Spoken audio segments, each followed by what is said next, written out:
औरंगाबाद से बड़ी खबर आपको बताते हैं। अपराधियों ने शख्स को गोली मारी है।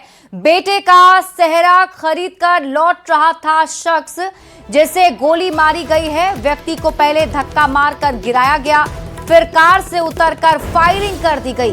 गोली लगने से शख्स गंभीर रूप से घायल हो गया है। अस्पताल में इलाज जारी है। तो इस वक्त की बड़ी खबर आपको औरंगाबाद से बता रहे हैं, जहां एक शख्स को गोली मारी गई है। जानकारी के मुताबिक बेटे का सेहरा खरीदकर वो शख्स लौट रहा था। गलती से नहीं पा रहा था, वो जो है जान नहीं पा रहा था। अब जाके आगे फिर हम लोग रोका, हम लोग हेल्प करे आगे, मतलब हेल्प करने जा रहा था। फिर देखा कि हम लोग उठ गया ना, तो उनके गाड़ी ले जाओ चलने लगा। हम लोग पीछे गए तो पीछे गए तो अरे साफ्टर से जो है छोटा सा हथियार था, उस साफ्टर से मारा तो माथा में बस हमको लकी रह के इधर लग गया। अच्छा। शादी ब्याह का सामान अम्बा खरीदने आए थे? हाँ, शादी का सामान खरीदने आए थे। आज घर में सब वहीं पे है, मेरे गाड़ियों पर है, बाइक पर सब। और कौन मारा है इसके बारे में कोई जानकारी नहीं है सर, मगर एक नंबर है उसमें हमको शक लग रहा है, वो लोग धमकी दे रहा था हम लोग को। और पूछताछ क्रम में पता चला है कि उनके बच्चे की शादी थी। कुछ इसी संबंध को लेकर ये घटना घटी है, लेकिन विस्तृत अनुसंधान हम लोग कर रहे हैं और जैसे जो भी जानकारी मिलेगी आपके पास शेयर किया जाएगा और शीघ्र ही चिन्हित कर लिया गया अपराधी को, शीघ्र ही गिरफ्तारी हुई। और न्यूज 18 संवाददाता संजय सिन्हा अधिक जानकारी के साथ जुड़ गए हैं। संजय, क्या जानकारी मिल पा रही है? क्या पता चल पाया कौन थे ये अपराधी, किस वजह से घटना को अंजाम दिया गया है? देखिए, ये पूरा मामला अभी पुलिसिया जांच के दायरे में है, लेकिन जो जानकारी मिली है, खास करके जो घायल अरुण कुमार हैं उनके माध्यम से जो जानकारी मिली है, यह शादी ब्याह से जुड़ा हुआ मामला बताया जा रहा है। क्योंकि कुछ दिन पहले इन्हें फोन पर एक मैसेज मिला था, धमकी दी गई थी कि आपने जहां पर अपने बेटे की शादी तय की है, आप वहां शादी नहीं करें। हालांकि वजह नहीं बताई गई क्यों नहीं करे, क्या बात है, लेकिन यह सीधा स्पष्ट तौर पर उनको कहा गया था कि वहां शादी नहीं करें। और संभवतः अरुण वर्मा जो हैं, जो घायल व्यक्ति हैं, उनके मुताबिक संभवतः यह जो गोली जो मारी गई है उसी के द्वारा या उसी के साथ समर्थकों के द्वारा मारी गई है। जी ठीक है संजय, आप इस खबर पर नजर बनाकर रखिए। शुक्रिया इस अपडेट के लिए। मुजफ्फरपुर से आपको बड़ी खबर बताते हैं, जहां बाइक सवार पति पत्नी को गोली मारी गई है। लूटपाट के दौरान गोलीबारी की वारदात को अंजाम दिया गया है। सकरा के रेपुरा मरवन चौर की घटना है। 2 खोखा, 1 जिंदा कारतूस मिला है। दिन दहाड़े गोलीबारी से इलाके में हड़कंप मच गया है। तो इस वक्त की बड़ी खबर आपको मुजफ्फरपुर से बता रहे हैं, बाइक सवार पति पत्नी को गोली मारी गई है। जानकारी के मुताबिक लूटपाट की जा रही थी, जिसके वक्त गोली मारी गई। सकरा के रेपुरा मरवन चौर की घटना है। मौके से 2 खोखा, 1 जिंदा कारतूस मिला है।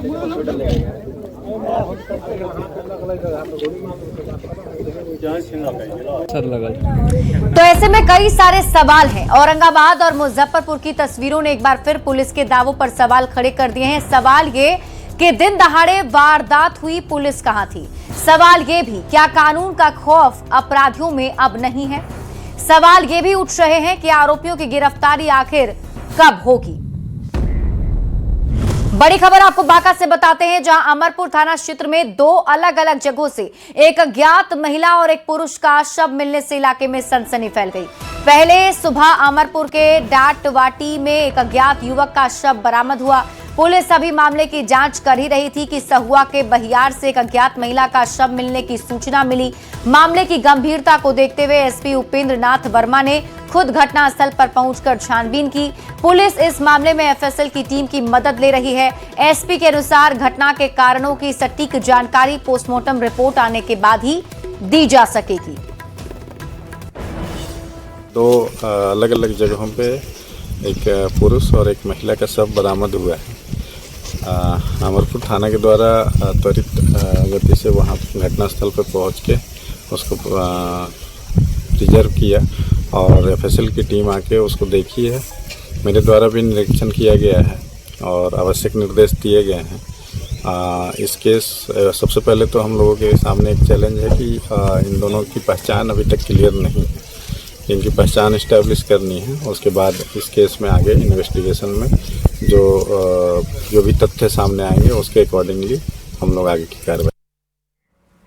बड़ी खबर आपको राजधानी पटना से बताते हैं, जहां फतुहा थाना क्षेत्र के डुमरी गांव में शादी का जश्न उस समय मातम में बदल गया जब हर्ष फायरिंग के दौरान एक किशोर को गोली लग गई और इलाज के दौरान पटना के पीएमसीएच में उसकी मौत हो गई। बता दें कि राम बाबू नामक व्यक्ति के घर बारात आई थी। डीजे की धुन पर नाचने के दौरान कुछ युवक अवैध कट्टे से फायरिंग कर रहे थे, तभी एक गोली रवि नाम के एक युवक को जा लगी। ग्रामीण एसपी कुंदन कुमार और एफएसएल की टीम ने मौके पर पहुंचकर जांच की है।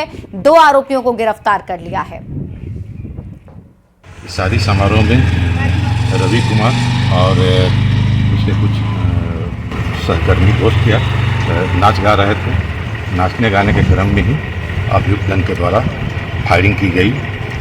2 राउंड फायरिंग की गई, जिसमें एक गोली रवि कुमार को लगी, जिसे बेहतर इलाज हेतु फतुहा स्वास्थ्य केंद्र और उसके बाद पीएमसीएच भेजा गया। इलाज के क्रम में डॉक्टर के द्वारा उसे मृत घोषित किया गया। घटना में संलिप्त 2 लोगों की गिरफ्तारी हो गई है और घटना में प्रयोग किया गया हथियार भी बरामद हो गया है। वैशाली से बड़ी खबर मिल रही है। पुलिस की सतर्कता से बड़ी वारदात टल गई। लूट की वारदात से पहले ही गिरफ्तारी हो गई है। भगवानपुर थाना पुलिस ने एक्शन लिया है और रात में गश्ती के दौरान चेकिंग में ये आरोपी पकड़े गए हैं। पुलिस को देखकर बाइक सवार आरोपी भागने की कोशिश कर रहा था, जिसके बाद पुलिस से पकड़ लिया है। तलाशी में आरोपी के पास से देसी पिस्टल बरामद हुआ है। गिरफ्तार आरोपी की पहचान शशि कुमार के रूप में की गई। आरोपी ने लूट की प्लानिंग की बात कबूल कर ली है। आरोपी से पूछताछ जारी है। गिरोह के अन्य सदस्यों की तलाश भी अब पुलिस की टीम कर रही है। उसके बाद पुलिस टीम के द्वारा वीडियोग्राफी कर विधिवत उसके बदन की तलाशी ली गई, तो उसके कमर से एक देसी पिस्टल बरामद हुआ, जिसमें मैगजीन लगा हुआ था। मैगजीन निकाला गया, उसमें कोई कारतूस नहीं था। जब इनसे पूछा गया हथियार रखने का कारण, तो उनके द्वारा स्पष्ट रूप से बताया गया कि वो लूटपाट करने के उद्देश्य से यहाँ पर रुके हुए थे। और अब बात करेंगे सिवान की, जहां महाराजगंज थाना क्षेत्र के कई गांवों में उस समय हलचल मच गई जब आसमान में अचानक ड्रोन उड़ता नजर आया। ग्रामीण इसे देखकर हैरान रह गए। तरह तरह की चर्चाएं शुरू हो गई। दरअसल ये ड्रोन उत्पाद विभाग का था, जो अवैध शराब के खिलाफ चल रहे अभियान के तहत निगरानी कर रहा था। विभाग को क्षेत्र में चोरी छिपे शराब बनाने की सूचना मिल रही थी। इसके बाद ड्रोन से संदिग्ध जगहों पर नजर रखी गई। वहीं अधिकारियों ने आगे भी इस तरह के अभियान जारी रखने की बात कही है।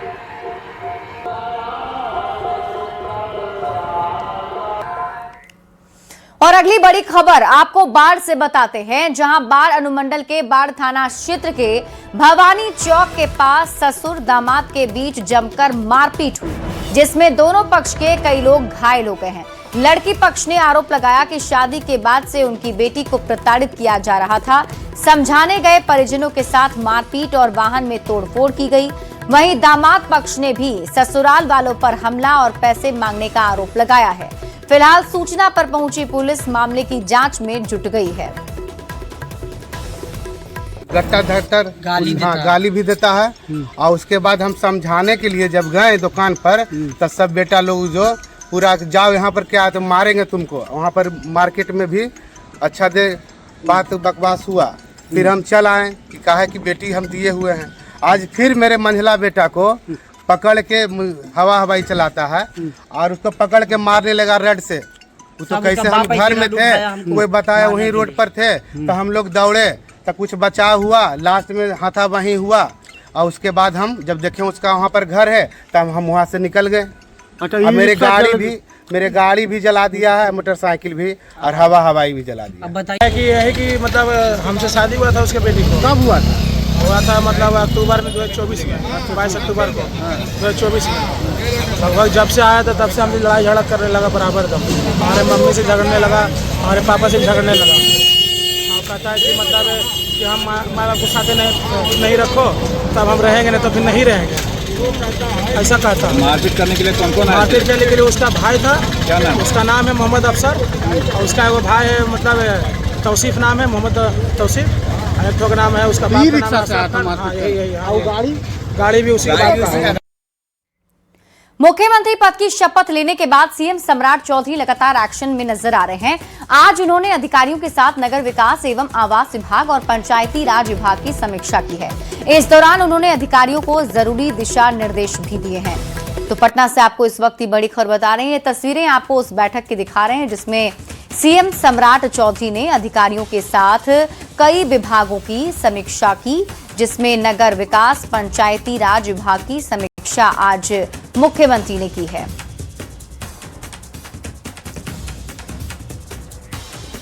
मुख्यमंत्री सम्राट चौधरी ने कल मुंगेर में भ्रष्टाचार और अधिकारियों की लेट लतीफी को लेकर बड़ी बात कही। सम्राट चौधरी ने कहा कि कोई भी अधिकारी जो 1 महीने से ज्यादा अपने पास किसी की फाइल को रखेगा तो उसके खिलाफ कड़ी कार्रवाई की जाएगी, जिस पर बिहार बीजेपी के अध्यक्ष संजय सरावगी और जेडीयू के मुख्य प्रवक्ता नीरज कुमार ने भी प्रतिक्रिया दी है। दोनों ने सीएम के बयान का समर्थन किया और कहा कि सरकार जनता के प्रति जवाबदेह है। ऐसे में किसी भी अधिकारी को चरण वंदना कराने की छूट नहीं दी जा सकती।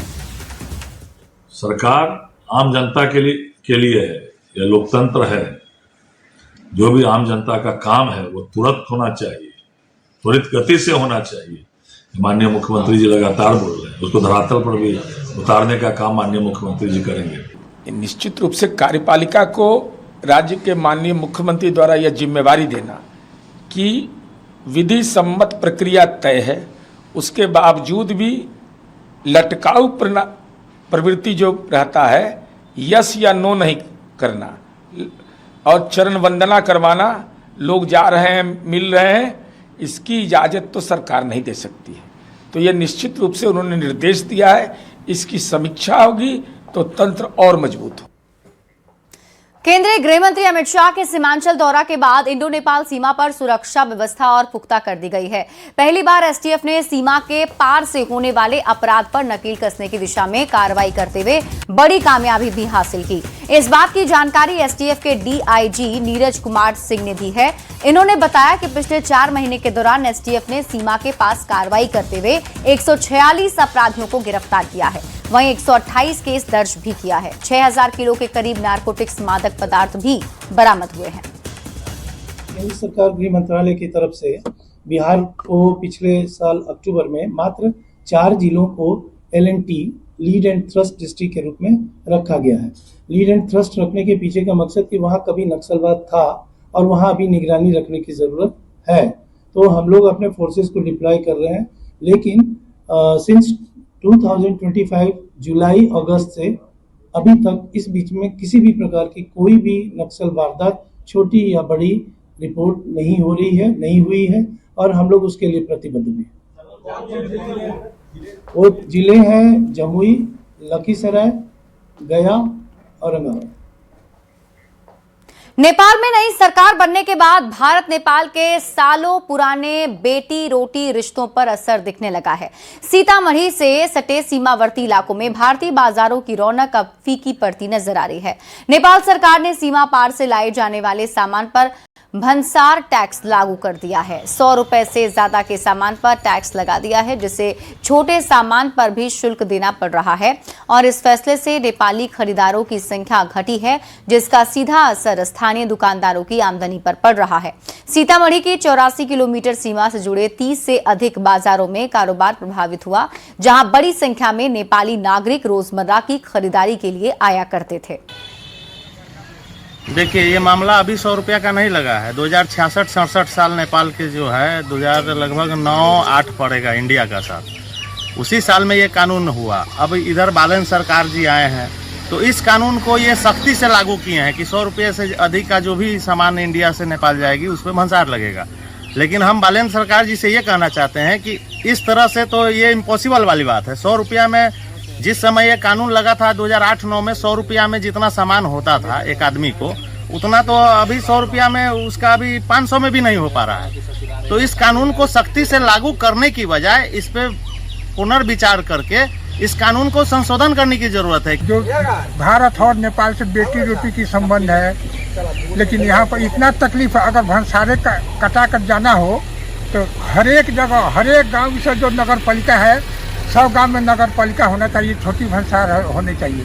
जैसे अभी पेट्रोल, डीजल, ये सब का भाव बढ़ा हुआ है, जो कर तिर रहे जनता गरीब सब, कम से कम आपको जो नेपाली प्लेट है ना, नेपाली प्लेट को भंसार कर लगना चाहिए। ऐसी बहुत जनता लोग दुखित है।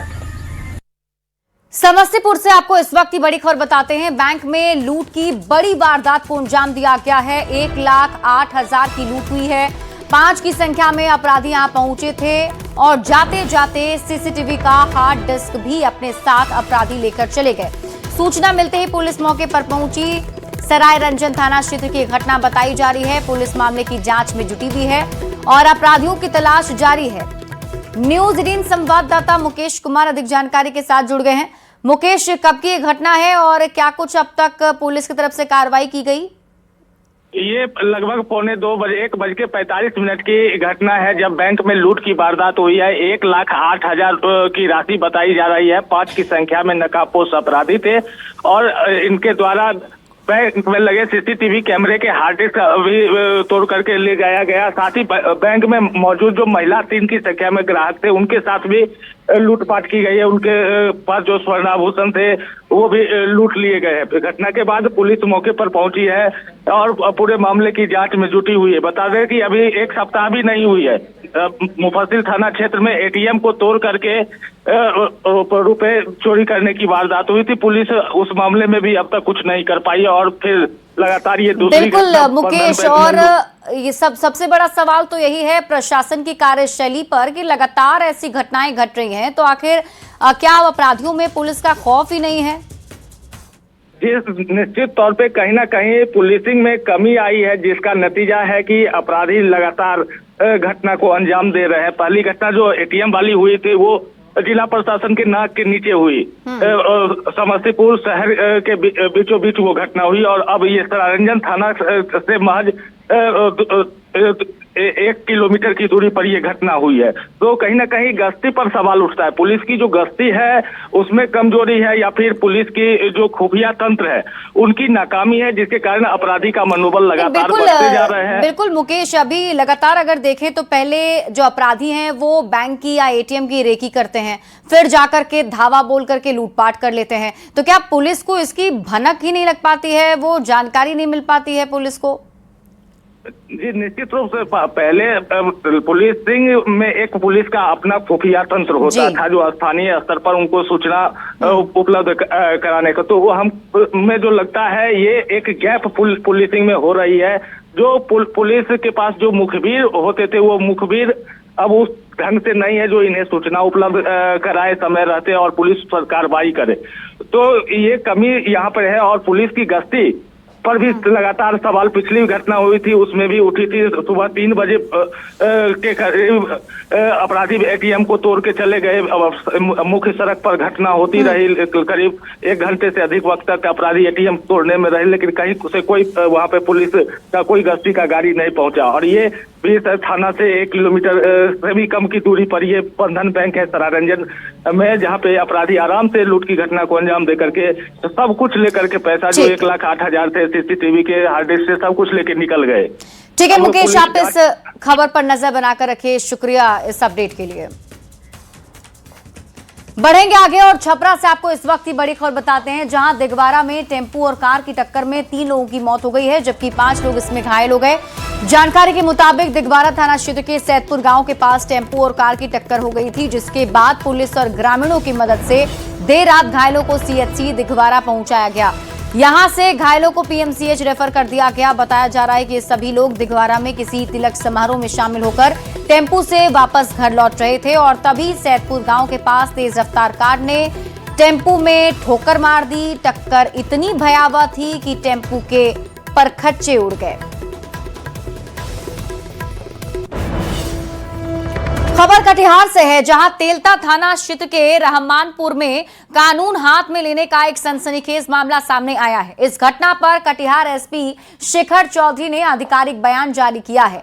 बता दें कि रहमानपुर में एक मोटरसाइकिल की चपेट में आने से एक बच्चे की दर्दनाक मौत हो गई थी, जिसके बाद आक्रोशित स्थानीय लोगों ने बाइक चालक को बिजली के खंभे से बांधकर बेरहमी से पीटा, जिससे उसकी मौके पर मौत हो गई। पुलिस ने कहा कि इस मामले में 2 अलग-अलग एफआईआर दर्ज की गई है।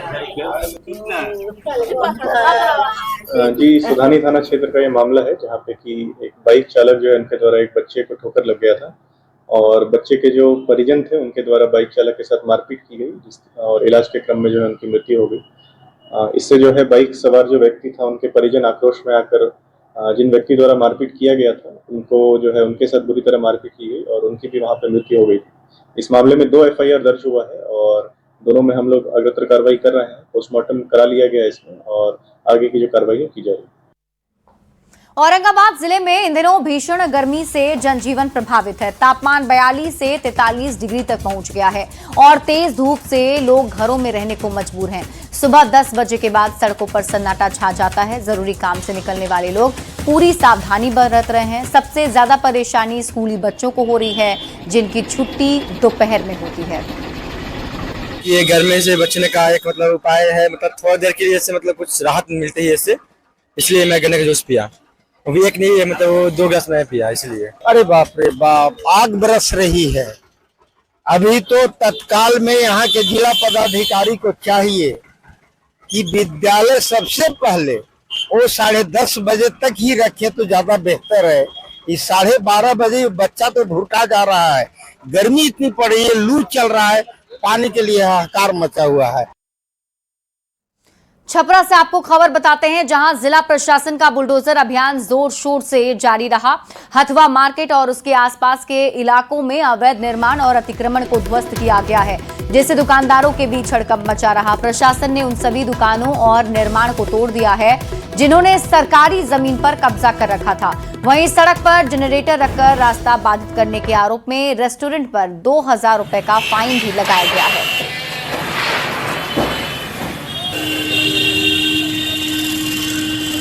यहाँ पे अस्थायी अतिक्रमण बहुत ज़्यादा था, चिन्हित था, जिससे यातायात बाधित रहता था। उसी की सुगमता के लिए हम लोग अस्थायी रूप से जो अतिक्रमित की गई है, जिससे सड़क के मार्ग को बाधित किया गया, वो सब अतिक्रमण होता है। और दुकान के द्वारा भी अपना कोड शेड लगा के और सामान लगा के आगे नाला और रोड को जब वो कवर कर लेता है लोग, उसी के लिए हम इस जाम से त्रस्त हैं। और हुआ क्या है, 3 लेयर में जाम लगा दिए हैं। दुकानदार अपना सामान करते हैं, फिर दूसरे को ठेला लगवाते हैं और आम नागरिक इससे परेशान। इसके पहले भी हम लोग कार्रवाई किए थे, लेकिन इस बार हम लोग दंडात्मक कार्रवाई भी कर रहे हैं, सामान भी जब्त कर रहे हैं और ऊपर फाइन भी कर रहे हैं। और ये कार्रवाई हम लोग ने लोकल स्तर से टीम बनाया है, जो लगातार जारी रखेगी। आरा पटना DDU रेलखंड के बक्सर स्टेशन पर 5 घंटे के मेगा ब्लॉक से रेल परिचालन प्रभावित हो गया है। डाउन लाइन में कई ट्रेनों का मार्ग बदल दिया गया है, जबकि कुछ ट्रेनों को आंशिक रूप से चलाया जा रहा है। इसका असर आरा स्टेशन से यात्रा करने वाले यात्रियों पर पड़ा है, जिन्हें काफी परेशानी हो रही है। आरा से पटना जाने वाली ट्रेनों पर सबसे ज्यादा असर देखा जा रहा है, वहीं अप लाइन पर परिचालन सामान्य है। रेलवे ने सूचना जारी कर वैकल्पिक व्यवस्था की जानकारी भी दी है। DDU पटना रेलखंड के बक्सर स्टेशन पर लगाए गए मेगा ब्लॉक के कारण आरा रेलवे स्टेशन पर इसका सीधा असर दिख रहा है। देखिए, जहां की डाउन लाइन में गाड़ियों का परिचालन मेगा ब्लॉक के कारण पूरी तरह से बाधित है एवं कई गाड़ियों का जो मार्ग है उसमें परिवर्तन किया गया है। बताया जा रहा है कि इस मेगा ब्लॉक के कारण जो यात्री है उनको काफी परेशानी का सामना करना पड़ा रेलवे स्टेशन पर। एक तरह से कहें तो यात्रियों की संख्या काफी कम दिख रही है, क्योंकि 5 घंटे का तकरीबन ये लंबा मेगा ब्लॉक लगाया गया है और डाउन लाइन में तमाम जो गाड़ियां हैं वो जहां तहां कई स्टेशनों पर खड़ी हैं, क्योंकि मेगा ब्लॉक जब समाप्त होगा उसके बाद गाड़ियों का परिचालन कराया जाएगा। वहीं आरा रेलवे स्टेशन से जो जाने वाले यात्री हैं, जो यात्रा करने वाले यात्री हैं, उनको परेशानी का सामना करना पड़ रहा है। अप लाइन में सीधे तौर पर कोई गाड़ियां नहीं चल रही हैं और पैसेंजर काफी परेशान दिख रहे हैं। वहीं बक्सर स्टेशन पर लगाए गए इस मेगा ब्लॉक के कारण इसका सीधा असर आरा के रेलवे स्टेशन पर भी सीधे तौर पर देखने को मिल रहा है।